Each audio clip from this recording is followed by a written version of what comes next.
추워졌다고 새벽에 안 나오지 말고 우리 이번에 티셔츠 사 입고 새벽에 나오십시오. 얼어 죽으니까 제가 입으면. 오늘은 하나님이 좋아하는 남자는 이런 점이 다르다. 하나님이 좋아하는 남자는 이런 점이 다르다라는 제목으로 하나님 말씀 증거하도록 하겠습니다. 이 세상이 만만치 않습니다.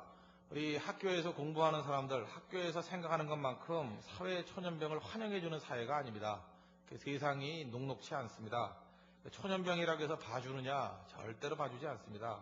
균등하게 기회를 주느냐? 누가 균등하게 기회를 준대요? 교과서에는 나오는 얘기입니다. 치열함이 있습니다. 동시에 더러움이 있습니다. 절대로 돈 그냥 주는 거 아닙니다. 월급 그냥 주는 세상 없습니다. 그래서 조금 들어갔다가 도망치는 사람 많습니다. 그래서 현장 속에 못 들어갑니다. 뭐 취직했다가 2개월, 3개월 있다 뛰쳐나오고 다시 대학원 간다 그러고 배낭여행 간다 그러고 유학 간다 그러고 영원히 사회에서 매장되는 겁니다. 그죠? 그런 인생, 불쌍한 인생이 있다는 것입니다. 오늘 특히 이 말씀을 남자들에게 주는 말씀으로 받고 싶습니다. 물론 성경 말씀이 남녀 차별 이런 거 없습니다. 있을 수가 없죠. 그러나 어떤 때는 똑같은 말씀을 놓고 이렇게 전체에게 주는 말씀도 유익을 줄 수 있지만 앵글을 좁혀가지고 뭐 남자에게 주는 말씀, 여자에게 주는 말씀, 젊은이에게 주는 말씀, 뭐 노년에게 주는 말씀, 아니면 싱글에게 주는 말씀, 아니면 뭐 같이 사는 부부에게 주는 말씀 이렇게 보다 보면 안 보이는 부분이 보인다는 것입니다. 그래서 우리 저녁예배 같은 때는 좀 더 구체적으로 앵글을 훨씬 좁혀가지고 지난주 같은 때는 어떻게 여자에게 한번 맞춰보기도 하고 금주 같으면 남자에게 맞춰보기도 할 때 많은 것을 깨닫게 된다는 것입니다. 누가복음이나 사도행전 보십시오. 사실은 그것이 한 개인을 위해서 쓴 겁니다. 아시죠? 한 개인. 데오빌라라는 각하, 데오빌라 각하에게 쓴 내용 아니에요. 그에게 예수님을 소개하기 위해서. 그것이 한 사람에게 초점을 맞췄는데 이방인, 그죠? 지도자 한 사람에게 초점을 맞췄는데 그것을 읽는 모든 사람들에게 유익을 주지 않습니까? 구체적이 되고 이방인들에게 이런 식으로 접근하는구나. 그래서 마태복음의 접근은 유대인들에게 대한 접근이기 때문에 또 유대인들의 시각에서 한번 볼 수 있는 거고 마가는 베드로적인 접근이기 때문에 성질급한 사람은 어떻게 보나 그걸 알 수 있고 누가복음은 이방인의 시각, 요한복음은 또 요한의 시각으로 영적인 시각에서 바라보는 예수님 다 다르잖아요. 그래서 항상 각도를 달리해가면서 보면은 안 보이는 게 보인다는 것입니다. 오늘 여호수아 5장 얼마나 많이 살폈습니까? 이 말씀을 또 전체를 놓고 다시 살피면은 반복되는 말씀이 많을 것 같아서 남자들에게 초점을 맞춰 보면은 이 말씀이 굉장히 우리에게 유익하게 다가올 수 있다는 것입니다. 그럼 하나님께서 좋아하는 남자는 어떤 남자인가? 남자들은 이 말씀을 직설적으로 들으면 되고 여자들은 이것을 새겨 들으면 됩니다. 이런 남자 잡으면 되잖아요. 세상에서 제일 쉬운 겁니다. 그죠? 하나님께서는 두려움 없이 세상을 변화시키고 세상을 정복하는 남자를 좋아하십니다. 그러니까 어둠의 세력이 지배하는 세상에 하나님의 교두보를 확보하는 사람을 좋아하신다는 것입니다. 오늘 15절을 보십시오. 여호와의 군대 장관이 여호수아에게 이르되 내 발에서 신을 벗으라. 내가 선 것은 거룩하니라. 여호수아가 그대로 행하니라. 모세에게도 이런 비슷한 말씀이 있었죠. 내가 선 것은 거룩한 땅이니까 신발 벗으라. 이게 무슨 뜻입니까? 신을 벗으라는 것은 종이 된다 그런 뜻이에요. 노예들은 신발을 신지 않았습니다. 그 당시 문화를 이해해야 됩니다. 내가 선 땅이 거룩한 땅이니까 신발을 벗으라. 이거 무슨 얘기입니까? 네가 하나님 앞에서 종 같은 모습으로 서라는 거예요. 그렇죠? 노예 같은 모습으로 서라. 하나님을 주님으로 여기고 하나님으로 모시고 서라. 또 하나는 무엇입니까? 내가 서 있는 곳이 거룩한 땅으로 만들어야 될 땅이다. 두 가지 의미가 다 있다는 것입니다. 그러니까 이 말을 종합하면 무슨 얘기예요? 하나님께서 우리에게 주신 능력을 믿고 하나님의 종으로서 철저히 순종하는 백성이 되라는 거예요. 그리고 내가 서 있는 땅을 하나님의 땅으로 변화시키는 하나님의 도구가 되라는 것입니다. 그러니까 우리가 변화시켜야 될 대상이 어디입니까? 이 땅입니다. 이 땅. 밤낮 무슨 뭐 저높은 곳을 향하여 하면서 천국만 바라볼 게 아니라 물론 갑니다. 우리가 그걸로. 그러나 이 땅에 있을 때 이 땅에 천국을 심는 거 그거 하나님의 백성들이 해야 될 일이라는 것입니다. 가나안에 들어가기 이전에 가나안 땅이 변화될 땅인데 가나안에 들어가기 전에 할례 받는 장면이 나옵니다. 할례가 뭐냐? 뭐 다 아시죠? 요즘식으로 하면 남자의 포경 수술에 해당되는 것입니다. 외과 수술입니다. 여기 포경 수술 받아보는 분들은 아시겠지만 3일 정도는 잘 못 움직입니다. 아프고 막 건들면 죽으려고 그러고 그런 겁니다. 되게 이제 중3 때 많이 합니다. 고3 때 하는 애는 거의 없습니다. 중3 때 하고 중2 때 하고 뭐 이렇습니다. 그래서 지금 뭐 기억도 까마득한 것 같이 보이고 여자들은 안 합니다. 뭔지 모르면 옆 사람에 물어보십시오. 이것은 하나님의 언약 백성이라는 것을 뜻하는 의식입니다. 무슨 메시지가 숨겨져 있느냐? 이 메시지 속에서 하나님께서 어떤 남자가 되기를 원하시는지를 보여주고 있다고 생각합니다. 세 가지로 정리하겠습니다. 첫째, 광야보다 가나안을 더 거룩하게 만드는 남자를 하나님이 좋아하십니다. 광야보다 가나안을 더 거룩하게 만드는 남자, 그런 남자를 좋아한다는 것입니다. 즉 광야에서 가나안으로 들어가기 전에 할례를 행했다는 것입니다. 그러니까 광야가 거룩한 땅이 아니고 더 거룩한 땅이 어디라는 거예요? 가나안이라는 게 가나안. 그러니까 거룩을 이루어야 할 스테이지는 광야라기보다는 가나안이다. 그걸 우리에게 보여주고 있습니다. 우리의 삶의 목표가 광야의 삶이 될 수 없다는 것입니다. 무슨 광야의 삶이 우리 목표입니까? 최근 들어서 제가 볼 때 이상한 일들이 벌어집니다. 우리의 필드는 가나안인데 죽으나 사나 그죠? 더럽고 깨지고 뭐 싸움이 있고 그래도 가나안이 하나님의 땅인데 우리 광야를 너무 선호하는 것 같아요. 광야는 준비기입니다. 준비기. 근데 교회가 어떻습니까? 뭐 밤낮 뭐 영성이 어떻고 뭐 묵상이 어떻고 하면서 밤낮 산꼭대기에 올라가는 시대라고 생각합니다. 변화산에서 내려올 생각을 안 해요. 광야만 좋아합니다. 걸핏하면 광야를 향해 나간다 그러고 잠시 가서 무장하고 있는 건 되게 중요한 거죠. 고난의 기간은 중요하죠. 그럼 광야가 목적지는 아니잖아요. 광야에서 훈련 받고 난 다음에 진짜 우리가 변화시켜야 될 거룩한 땅은 우리의 직장과 캠퍼스, 삶의 현장입니다.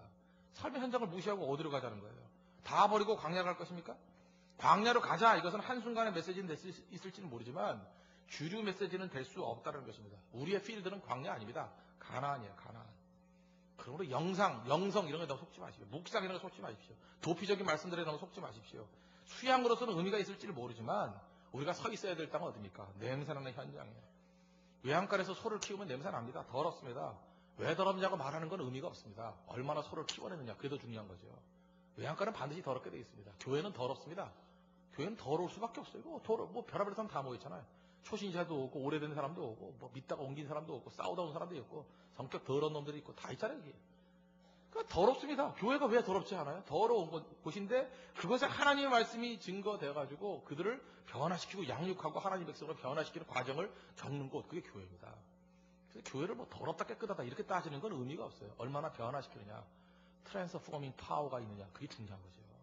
그렇지 않습니까? 들어오는 것 갖고 왜 따집니까? 얼마나 변화되고 있느냐 얼마나 변화의 도중에 있느냐 이게 중요하다는 것입니다. 광야는 술도 없고 광야에는 텔레비전도 없고 광야에는 영화도 없습니다. 광야에는 오직 하나님밖에 없습니다. 거기가 거룩합니까? 성경이 그렇게 말하지 않습니다. 광야는 훈련기라 그러지 거기를 거룩한 장소라 그러지 않습니다. 많은 사람들은 너무 수도원적인 삶을 그리는 것 같습니다. 뭐 다 버리고 산에 들어가겠다. 들어가십시오. 뭐 들어가서 뭐 나무나 하고 있으라고. 신앙 수련하는 분위기를 너무 좋아하는 사람이 있습니다. 거기는 우리 현장이 아니라는 거예요. 내려와야 된다는 것입니다. 삶의 현장이 중요합니다. 직장을 갖고 직장의 어려움 속에서 살아남고 거기서 승진하고 거기서 영향을 미치는 삶 그런 남자를 하나님이 좋아하신다는 거예요. 물론 여자들도 좋아하죠. 그렇지 않습니까? 직장 현장 속에 뛰는 남자들 근데 밤낮 직장에 들어가면 마다 쫓겨나오고 뭐 못 살겠다 그러고 괴롭다 그러고 밤낮 교회 와가지고 무슨 교회 간산자나 맨날 밤낮 교회만 있고 현장 속에 들어가서 싸워야 될 거 아니에요. 우린 교회 와가지고 무장하고 나가야 될 곳이 있다는 것입니다. 가나안은 어떤 곳입니까? 죄가 있는 곳입니다. 우상숭배가 있는 곳입니다. 대적이 있는 곳입니다. 싸움이 있는 곳입니다. 그죠? 거기에 뭐 거인들 뭐 이런 사람이 있는데요. 철기 문명으로 무장된 곳입니다. 거기서 싸워서 하나님 나라를 심으라는 것입니다. 그렇게 중요한 거죠. 그렇게 시퍼런 놈들이 있으니까 더 많이 기도해야 되고 더 많이 근신해야 되고 더 많이 긴장하고 살아야 될 곳이 어디입니까? 가나안이라는 거예요. 광야가 긴장할 게 뭐 있어요? 광야에서 먹을 것만 싸들머지고 가면서 뭐 졸아도 되고 놀아도 되고 광야에 무슨 공격이 있습니까? 공격 별로 없습니다. 뭐 팍 하나 입고 가면 춥지도 않고 뭐 파라솔이 하나 갖고 가면 낮에도 만들만 하고 물이나 몇 통 가지고 가면 마시면 되는 거고 그게 광야입니다. 가나안은 그렇지 않습니다. 이 떡대 같은 놈들 안악자손 같은 놈들이 와가지고 죽인다고 그러고 살린다고 그러고 화살 날라오고 싸워야 될 곳입니다. 싸워야 될 곳. 싸우는 전사를 키워야지 광야에서 수양하는 그런 수도원적인 인생을 키우는 것이 교회는 아니라는 것입니다. 그리고 많은 사람들이 이렇게 얘기합니다. 신부와 목사 중에 누가 더 거룩한가? 제일 열받는 주제인데 다른 사람 신부가 더 거룩하대요. 그 전에 물어봐요. 왜 거룩하냐 했더니 결혼 안 했대요. 생각해 보십시오. 신부가 뭐 거룩할 게 있어요. 결혼도 안 하고 걱정이 뭐가 있어요. 걱정이. 뭐 주는 거 먹고 그냥 뭐 옷도 한 벌이잖아요. 뭐 시꺼먼 거 입고 로망 칼라 딱 하고 할 게 뭐 있어요. 근데 목사가 얼마나 힘든 사람이잖아요. 가정이 있잖아요. 가정이 있고 아이 떠드는 가운데 이렇게 설교 준비하는 거 생각해봤어요? 텔레비전 소리 왕왕 나고 그죠? 정신없죠. 부인 바가지 긁고 또 아이 듣고 가난하니까 교회 같으면 아이들 등록금 때문에 고민해야 되고 그러는 와중 속에서 기도하고 말씀을 준비하고 살아가는 거 이게 거룩 아니에요? 거룩? 이게 가나안 아니에요? 목사가 삶의 현장 속에 있습니다. 그렇게 처절한 거죠. 유리된 게 아니에요. 똑같이 살아간다고요. 그러면서 경건을 지켜야 되고 거룩을 지켜야 되고 말씀을 증거해야 되니 그게 쉬운 겁니까? 어떻든 저도 광야로 가고 싶어요. 다 벗어버리고 광야로 가자. 그게 거룩이에요? 그게 도망이지? 많은 사람이 착각하고 있습니다. 치열한 삶의 현장 속에 있어야 된다는 것입니다. 저는 학교에서 떠나가지고, 그죠? 이게 뭐 목사 되겠다는 사람은 별로 좋아하지 않습니다. 왜요? 삶의 치열한 현장이 학교지. 아니, 학교 떠나고 난 다음에 목사가 되는 게 무슨 치열한 현장이에요? 신학교는 치열하지도 않아요. 그거 뭐 대충 하면 다 들어가요. 알아요? 뭐 공부할 것도 없어요. 뭐 괜히 뭐 고민하는 척 하지. 우리 목사인 전사님 공부 잘하는 사람 별로 없어요. 다 그거 뭐 맨 맞고 줄 서면 다 들어가요. 그죠? 그거 떨어지면 인간도 아니지 뭐. 하여튼 그래요. 그래서 괜히 고민하는 척 한다고. 내가 시험을 봐봤지만 강도사 고시 그렇게 어려운 거 아니에요. 내가 이제까지 본 시험 중에서 면허 시험 다음으로 쉬웠어요. 괜히 고민하는 척 그러지 말라고. 뭐가 그렇게 힘든 거예요, 이게. 괜히 고민하는 척하고. 사실 삶이 어렵지 않습니까? 현장에 뛰는 게 어렵지 않아요? 그거밖에 힘든 게 어디 있어요? 제가 아는 어떤 의사분 계십니다. 병원 때려치우고 목사가 됐겠다. 내가 얼마나 말했는지 알아요? 요즘 방송에도 많이 나오대요. 뭐 많이 나와가지고 뭐 웃기는 거 뭐 이런 거 하고 뭐 웃으면 암이 납니다. 뭐 이런 거 하고 다니는데. 그게 낫지. 목사가 돼가지고 그분이 한다 그러면 그거 되겠어요, 그거? 말리는 게 낫지. 그렇잖아요. 그 뭐 간증 설교니까 똑같은 거 반복해도 되지만 설교를 매번 바뀌어야 되잖아요. 그래서 그거는 1년에 딱 2개면 돼요. 2개 돌아다니면서 계속 그것만 하면 된다고. 목사는 똑같은 거 2번 하고 돌멩이 날라와요. 연구 안 한다고. 알아요? 다르죠. 삶의 현장 속에서 그 싸움 벌여야죠. 환자들 만나가지고, 의사들 만나가지고, 많은 사람 불신자들 만나가지고, 그때 예수 그리스도를 증거하고 복음 증거하는 그게 치열한 삶의 현장이지. 목사가 돼서 돌아오는 게 무슨 그게 치열한 현장이겠어요? 그건 아니죠. 우군끼리 만나는 게 뭐 대단한 거예요? 교회 안에 다 우군들이잖아요. 여기 뭐 적이 있습니까? 여기 무슨 마귀 스파이 있어요? 대부분이 우군들이에요. 서로 격려해주고 칭찬해주고. 그게 교회는 좋은 거죠. 여기가 무슨 가나안이에요? 여기서 무장하고 나가야 가나안이지. 잊지 마십시오. 그래서 하나님께서 좋아하는 남자, 가나안을 정복하는 사람이에요. 그죠? 무장하십시오. 밤낮 이게 앉아가지고 싱글싱글 벙글벙글하고 뭐 참외들하고 참외 아름다워. 좋아. 이따위 소리 하지 말고 나가가지고 싸우세요. 나가가지고 피 흘려가면서 그죠? 팔 부러져 가면서 환다뼈 박살내 가면서 그리고 돌아와가지고 여기서 치료받고 그런 게 교회입니다. 알아요? 싸워야 될 거 아니에요. 무슨 전적을 들고 나와야 될 거 아니에요. 저는 이게 그 성주도 안 먹으면서 열심히 뛰는 형제나 참 좋아합니다. 그지? 저분은 진짜 훌륭한 전사예요. 교회에서는 저렇게 빌빌대지만 나가서 싸우잖아요. 그죠? 연구 현장에서 그 믿음의 복음을 지켜가면서 싸우고 있잖아요. 그런 싸움 벌여야죠. 그게 중요한 거죠. 혹시라도 우리 외국에서 빙빙 돌고 있는 그 이상한 유학생들 있지 않습니까? 빨리 귀국하십시오. 뭐 때문에 돌아요? 그래서 그죠? 빙빙 돌다가 나중에 쓰지 말라 그래? 빨리 돌아오라고요. 자기가 있는 데서 뛰어야 될 거 아니에요. 밤낮 준비만 할 거예요? 우리 젊은이들? 준비만 할 거예요? 나이 20살 넘어서고 난 다음에 필드에 빨리 들어갈 생각을 해야 됩니다. 무슨 준비만 할 거예요? 제가 지난주가 코미디 보니까 그 코미디 프로에 그런 거 나오더라고요. 뭐 당신의 집안이 아주 훌륭한 집안이라면서요. 뭐 아버지는 의료계에 종사하시고 그랬더니 아니에요. 뭐 의대 준비생이고 그러더라고요. 뭐 동생은 외교관이라면서 아니에요. 외무고시 준비 중이고 뭐 교사라면서 아니에요. 임용고시 준비 중이고 뭐 사업 쪽에 계신다면서 아니에요. 사법고시 준비 중이고 그게 코미디예요. 코미디 소재라고요. 코미디 소재. 준비하고 있는 게 뭐 잘난 거예요? 우리 많은 사람들은 준비하고 있으면 50% 정도 이룬 줄 알아요. 이런 바보가 있어요. 이런 바보가. 자기 인생을 도박 확률에 거는 바보가 어디 있습니까? 여러분 나이가 적어도 25 넘어서면 확실한 것부터 이렇게 확보해 나가는 싸움을 벌여야 된다는 거지만 특별히 남자들 도박 확률에 인생 걸지 마십시오. 그건 깡통차리 인생들이에요. 나이 들면 가면 갈수록 확실한 거를 확보해 나가죠. 확실한 거. 그죠? 확실한 걸 확보하면서 그 다음에 결정적인 싸움을 가지고 이게 도전할 줄 알고 그런 인생이 돼야지. 이건 뭐 기반도 아무것도 없어도 밤낮 도박 같은 확률. 밤낮 뭐 준비 중이래요. 나이 35대에서 뭘 준비 중이고. 내가 만날 때 10년 내내 준비 중이래. 뭐 이렇게 준비를 할 게 있어요? 준비를 할 게. 부딪혀가지고 머리 깨지게 싸워야지. 하나님이 좋아하시는 남자 아시겠죠? 현장 속에서 피 튀게 싸우는 사람입니다. 가나안 정복하는 사람이에요. 죽어도 가나안에서 죽어야 됩니다. 광야에서 죽지 말고. 왜 죽었냐 그랬더니 물 못 맞아서. 왜 죽었냐 그랬더니 햇볕이 따가워서. 그런 쓸데없는 죽음 말고 싸우다 죽어야 됩니다. 안악자선 10명 죽이다가 뒤통수 맞아 죽었다. 이러면 하나님께서 박수 쳐준다고요. 잘 죽었다. 그죠? 남자가 죽어야 될 장소 있지 마요. 가나안에서 죽어야 됩니다. 광야가 아니라는 거예요. 두 번째로 하나님께서 좋아하시는 남자, 시스템으로 살아가는 남자를 좋아하십니다. 시스템으로. 광야에서 주신 만나 더 이상 주시지 않았습니다. 만나라는 건 뭡니까? 일종의 비상식량이에요. 그죠? 비상식량이라는 게 뭡니까? 자기 노력으로 얻는 게 아니고 하나님께서 그냥 주신 거예요. 이걸 만나를 요즘식으로 얘기한다면 부모의 도움이에요. 부모의 돈. 부모가 도와주든지 뭐 누가 도와주든지 남이 도와주는 거 그게 만납니다. 그럼 만나면 먹고 살 거예요. 광야에서는 만나면 먹고 살 수 있어요. 그죠? 왜 그래요? 뭐 학생 시절 뭐 아니면 뭐 이렇게 여행 다닐 때 부모 돈 갖고 살 수 있어요. 그럼 계속 광야에서만 살 거예요? 하나님께서 계속해서 부모가 던져주는 만나 먹고 사는 남자 제일 싫어한다는 거예요. 12절 보십시오. 그 땅 소산을 먹은 다음 날에 만나가 그쳤으니 할렐루야. 만나가 그쳤으니 이게 축복이에요. 이스라엘 사람들이 다시는 만나를 얻지 못하였고 할렐루야. 다시는 얻지 못했대. 주면 안 돼 이거. 그해 가나안 땅의 열매를 먹었더라. 가나안 땅의 열매를 먹는 남자 하나님 너무 좋아합니다. 만나만 구할 거예요? 밤낮? 하늘만 쳐다보고 있을 거예요? 그러니까 훌륭한 부모는 뭡니까? 만나 빨리 그쳐버리는 거예요. 그래서 빨리 가나안 땅의 열매를 먹어라. 그게 남자죠. 그걸 독립이라 그러는 거 아닙니까? 그게 정착이라 그러지 않아요? 가나안 땅에 들어가서 정착해야 될 거 아니에요. 가나안 땅의 열매를 먹어야 될 거 아니에요. 왜 그걸 못해요? 왜 자리를 못해요? 나이가 몇 살이에요? 나이가 몇 살인데 밤낮 그거 빌어먹을 생각을 하고 있어요. 얻어먹을 생각하고 있어요. 만나가 그쳤다는 것은 두 가지입니다. 첫째, 다시는 광야로 내쫓기지 않는다. 광야로 돌아가지 않는다 그 얘기죠. 또 하나는 무엇입니까? 이제는 정상적인 방식, 시스템에 의해서 살아간다 그 얘기죠. 농사 지어서 씨 뿌리고 자라서 추수해서 먹고 산다 그 얘기 아니에요? 적어도 남자는 그렇게 살아야 됩니다. 시스템으로 살아야 돼요. 시스템을 만드는 게 남자가 해야 될 일입니다. 농사를 지어 먹는다는 것도 하나님의 은혜죠. 씨 뿌리는 거 하나님의 은혜 아닙니까? 그 곡식이 자라는 거 하나님의 은혜 아니에요? 거두는 거 하나님의 은혜 아니에요? 만나도 하나님의 은혜고 씨 뿌려서 곡식 거두어서 먹는 것도 하나님의 은혜. 다 같이 은혜지만 하나님께서는 어떤 것을 더 성숙된 모습으로 바라보느냐 하면은 기적적인 인생이 아니라 씨 뿌려서 거두어 먹는 인생을 더 귀중하게 여긴다는 것입니다. 그러니까 광야는요 초등학생 같이 인도하는 겁니다. 초등학생 어떻게 합니까? 초등학교 가보니까 1학년 애들 줄 쫙 세워요. 옛날에는 뭐 하도 콧물이 많이 흘러가지고 여기다가 수건 하나 갖다 얹혀놓고 그죠? 옛날에 못 살아서 그래. 못 살으면 막 콧물이 줄줄 나와요. 제 친구들 가운데 콧물 길게 늘어뜨리기 대회 했던 적도 있어요.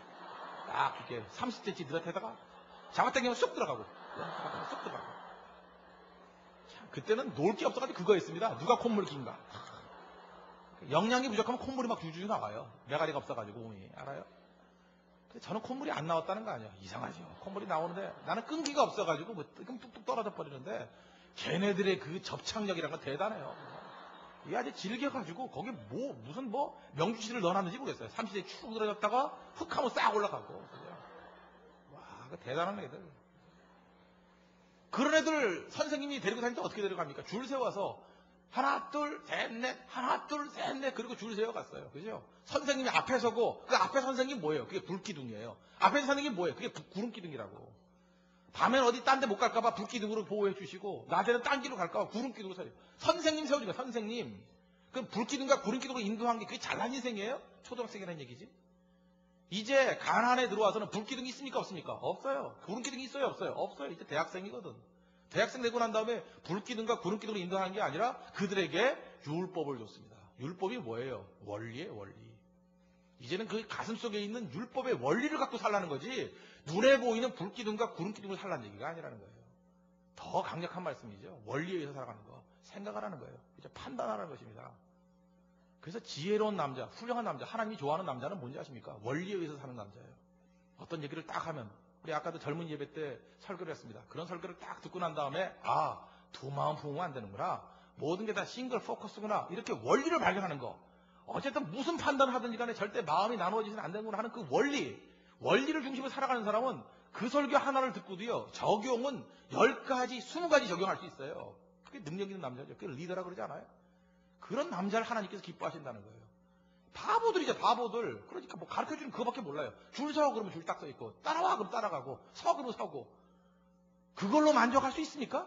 언제까지 초등학생 수준에 머물러 있을 거예요. 원리로 지배받는, 그래서 자기 삶을 시스템으로 이끌어갈 수 있는 사람을 하나님이 기뻐하신다는 것입니다. 그런 사람 하나님께서 한꺼번에 맡기십니다. 어린아이들은 주급 주죠. 일주일에 얼마씩. 그래서 좀 잘하면 월급 주죠. 용돈도 월급으로 주지 않습니까? 근데 월급으로 받다가 진짜 능력이 있으면 연봉으로 줘요.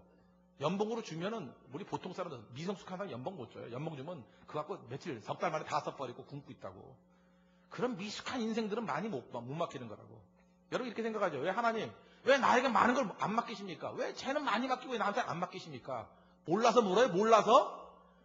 네 수준이 그 꼬라지야 그거예요. 네 수준이 맡겼다가 누구 말아먹을 일 있어요? 굶게 죽일 일 있냐고. 너는 딱 일주일 단위로 줘도 불안한 인생이야. 그럼 믿음을 줘야 될 거 아니야. 그럼 하나님이 월급으로 주신다고요. 그래서 믿을만 하면 연봉으로 주시고 연봉을 줘도 믿을만 하면 하나님께서 재산 뚝 띄어가지고 이거 네가 맡아서 처리해 이렇게 주신다고요. 하나님께서 어떤 남자를 좋아하는지 알겠죠? 어떤 영토를 맡겨가지고 네가 책임져 그래도 운영할 수 있는 시스템적인 남자를 좋아하신다는 거예요. 언제까지 철들 거야? 언제 철들 거야? 언제? 나 뭐 부족하다 뭐하다 뭐 더 달라 이러는 게 아니라는 거죠. 하나님께서 이렇게 원리로 얘기하신다는 게 무슨 얘기입니까? 눈에 보이는 게 아니라 눈에 보이지 않는 그 이론이 있다는 거예요. 이론. 제가 창세기를 설교할 때 그런 얘기를 했죠. 하나님께서는 처음에 어떤 기초적인 거 만들고 그 다음에 그죠? 그 위에 겉에 보이는 것을 이렇게 포장해 주셨다고. 우리 잘 보죠. 건물에서도 제일 중요한 게 뭐죠? 우리 지금 우리 교육관 올라가고 있습니다. 그 지금 보이는 게 뭐예요? 철골들입니다. 그죠? HB 철골들이 쫙 있어요.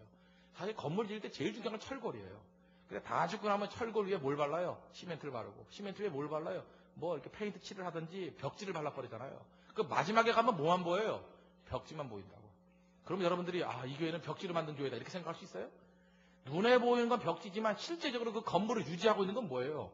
철골이라고. 철골. 하나님께서는 철골 같은 남자를 좋아합니다. 겸손하게 자기 자신을 숨겨버리고 숨어서 실제적인 일을 감당하는 거. 철없는 녀석들은 반드시 벽지 되려고 그래요.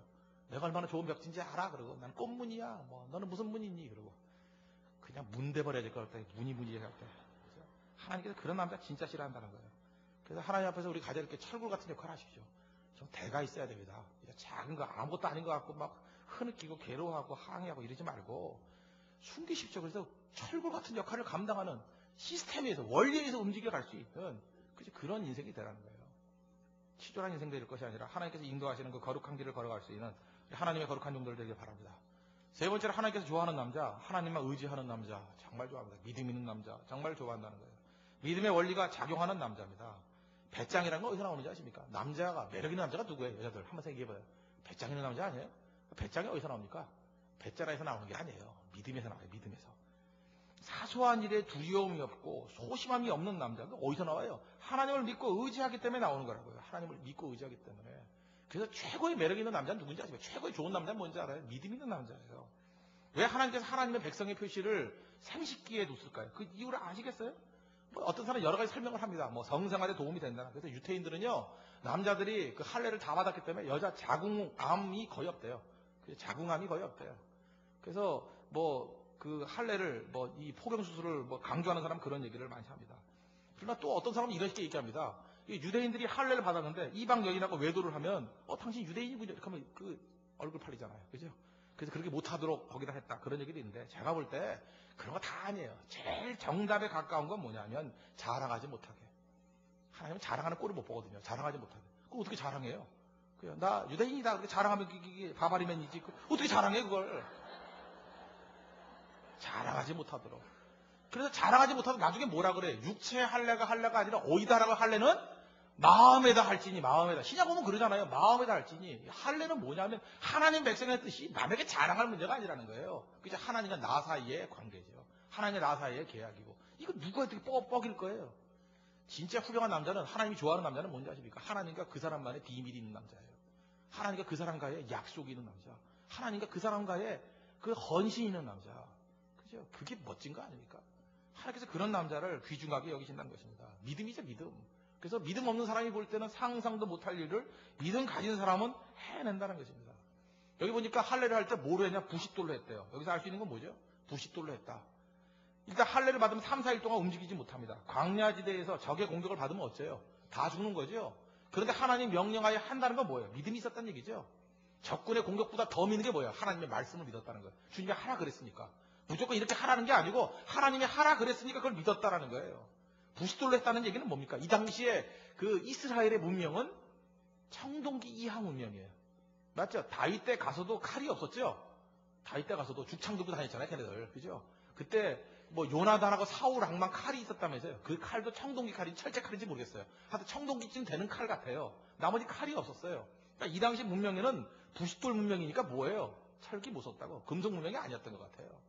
그래서 당시의 기록에 의하면 가나안 땅의 사람들은 히타이트족, 해족이라 그러거든요. 벌써 철기 문명이 있었어요. 우리 역사에서 배웠잖아요. 히타이트족이 세계 최초의 철기 문명이라고. 철을 갖고 있는 가나안, 부싯돌 들고 있는, 짱돌 들고 있는 이스라엘. 뭐 믿고 거기서 할례를 받아요? 뭐 믿고? 전력이 상대가 안 되는데, 그런데 이런 행동을 할 수 있었던 이유가 무엇입니까? 하나님의 약속을 믿은 남자. 이거죠. 이거는요, 믿음이 있는 상태이니까 할 수 있는 것입니다. 믿음 없는 사람은 죽었다 깨어나도 할 수 없다라는 거예요. 믿음이라는 게 뭔지 아십니까? 하나님이 하라 그런 것을 할 수 있는 능력이에요. 이건 객기가 아닙니다. 약속 붙들고 하는 믿음의 도약이에요. 남자는 어떤 존재인지 아십니까? 하나님 약속 믿고 몸 집어 던지는 거예요. 그게 남자입니다. 하나님 그런 남자 좋아합니다. 밤낮 머뭇머뭇거리고 걱정하고 밤낮 부인하고 상의하고. 뭘 상의할 거예요? 순종을 상의할 거예요? 뭐 순교하러 갈 때 부인하고 상의하고요. 어떻게 순교합니까? 부인이 나 과부에 만들래? 그러면 안 보내지니까 보낼 것 같아요. 순교는 혼자 하는 겁니다. 하나님과 계약 딱 맺고, 그죠? 저기로 갑니다. 그리고 주님 맡아주세요. 그러고 가서 죽는 거지. 11조도 마찬가지입니다. 그죠? 믿음이 없어 못하는 거지. 이걸 계산해서 11조예요. 내가 소득이 얼마 남고 하니까 11조. 그런 게 있습니까? 믿음으로 하는 거죠. 이들 하고 하나님께 맡길 때 11조가 되는 거예요. 주일 성수도 마찬가지죠. 주님께 맡기고 주일 성수합니다. 난 주일에는 공부도 안 하고 사업도 안 합니다. 하나님 채워 주십시오. 이게 믿음으로 하는, 그게 남자죠. 난 11조도 못하고 주일 성수도 못하고 뭐 천하도 못하는 이런 인생들 난 일단 남자로 생각 안 해요. 내가 성별로는 남자로 치지만 내 마음엔 남자가 아니야. 이건 중성이고 이건 쓰레기 있는 게. 성교도 못 가서 벌벌 떨고, 그죠? 성경한다 그러면 뭐 계절학기 평생 계절로 살아, 계절로. 그죠? 남자다운 사람들이 지금 돼야 될까요? 남자는 뭐예요? 믿음 가지고 자기 인생을 집어던지고 싸울 줄 아는 그런 모습이 있어야 됩니다. 철저한 야성 가지고 죽으면 죽으리다 하는 그런 모습들. 모세 남자 아니까 남자. 이스라엘 백성을 멸한다 그러니까 하나님 앞에 40주야를 엎드리면서 기도하잖아요. 하나님 이 백성들 불쌍하게 달라고. 마지막에 안 되고 안 되니까 뭐라 그래요? 내 생명을 언약책에서 지워준다 할지라도 이 백성들 건져주십시오. 와, 남자네. 나 거기 눈물 나더라고요. 거기서는 남자를 봤어요, 남자. 이게 남자 아니야, 남자. 제발 남자가 좀 나오셔요, 남자가. 아니, 남자가 이런 모습이라는 거예요. 이게 멋진 모습 아니에요. 믿음의 야성이 있어야 됩니다. 싸우는 모습이 있어야 된다는 것입니다. 결단이 있어야 된다는 거예요. 여기서 여호와의 군대 장관이 와가지고 내 발에서 신을 벗으라. 무슨 얘기예요? 종이 된다는 거죠. 진짜 멋있는 남자는 누군지 아십니까? 나의 주도권을 하나님께 맡기는 자예요. 그죠? 그게 남성이에요. 나는 주님의 종입니다. 말씀만 하옵소서. 그죠? 그래서 그 삶 속에 충성이 있죠. 하나님에 대한 충성. 여러분, 하나님에 대한 그 믿음 좋은 모습을 갖고 있는 남자만큼 매력적인 게 있습니까? 하나님을 주인 삼은 남자만큼 매력적인 게 있습니까? 성경에 보세요. 다윗이 하나님을 주인 삼았습니다. 매력 있죠? 매력 없나요? 다윗. 남자는 나도 좋은데요. 아브라함 매력 있죠? 하나님을 주의 삼고 매력 있잖아요. 모세 얼마나 매력 있어요. 바울 매력 없습니까? 매력 있죠. 그죠? 바울도 대머리였대요. 매력 있죠. 메브리코에 매력 있잖아요. 그래서 여러분 남자의 매력은 어디 있잖아요. 남자 속에 가슴을 여십시오. 그리고 그 안에 믿음을 집어넣어야 돼. 믿음의 사람이 돼야 돼. 그때부터 남자예요. 믿음이 없으니까 그게 무슨 남자예요. 치졸한 인생이죠. 남자의 가슴 속에 믿음이 들어가면 그때부터 사랑이 나오기 시작합니다. 그죠? 우리 주례 때마다 맨날 얘기하잖아요. 에베소 5장 25절 보니까 남자를 향해서 뭐라 그래요? 아내를 사랑하라 그러잖아요. 어떻게 사랑하라고요? 그리스도께서 교회를 위해서 자기 몸을 내어주신 것 같이. 그래서 남자가 탁 뜨고 믿음 가지고 사랑이 나올 때는 그 여자를 위해서 죽을 수 있는 모습이 됩니다. 멋있지 않아요? 그 여자를 위해서 죽을 수 있는 모습. 그래서 여자가 사랑받으면 여자로서 기능하기 시작하고 여자가 행복을 느끼고 와, 나 저 남자 만나가지고 내가 여자임을 자각하게 되었어. 그래서 미친 듯이 살아가는 겁니다. 출발이 되어 있어요. 남자가 나와야 돼, 남자가. 그런 남자 되기를 바랍니다. 진짜 남자 잊지 마십시오. 맨날 그냥 그 발모자 가슴에 뿌려가지고 털이 나게 만들려고 그러지 말고 제발 그놈의 개목걸이 좀 다 빼버리고, 그죠? 귀걸이 하고 다니다가 남자예요. 김경미 잘 들어요. 가지차기 입고 다니는 남자예요, 저게. 믿음이 있어야지, 믿음이. 그죠? 믿음이 있고 덜렁덜렁 되는 게 아니라 하나님 앞에 기도하면서 한 일주일 보내고 금식하면서 4일 보내고, 그죠? 여자 건지기 위해서 한 2번쯤 죽었다 깨나고 이래야 그때부터 남자라는 거예요. 그죠? 그리고 악한 마귀가 도전해 온다 그러면 생명 갖고 싸울 줄 아는 그런 모습이 진짜 남자들이 나오는 축복이 임하기를 바랍니다. 말씀에 별로 뵙겠습니다. 하나님이 좋아하는 남자. 이해가 되시죠? 하나님이 좋아하는 남자. 그 남자 돼야 되겠죠? 하나님이 좋아하는 남자. 광야보다 가나안이 나의 필드라는 것을 깨닫는 남자입니다. 이 세상 직장과 캠퍼스입니다. 하나님이 좋아하는 남자. 밤낮 불 끼든 구름 끼든 만나나 얻어먹으려고 그러지 말고 농사 지어 먹으십시오. 시스템에 의해서 살아가십시오. 그런 남자 좋아합니다. 그리고 하나님이 좋아하는 남자. 하나님만 철저히 의지하는 믿음 있는 남자입니다. 믿음 있는 남자. 거기서부터 남성의 모든 가치가 다 흘러나오게 된다는 것입니다. 그런 남자 되시고 그런 남자 만나십시오. 기도하겠습니다. 이 시간에 하나님 앞에서 좋은 남자, 하나님 기뻐하는 좋은 남자 될 수 있도록 인도해달라고 이 시간에 다 같이 한번 간구하도록 하겠습니다.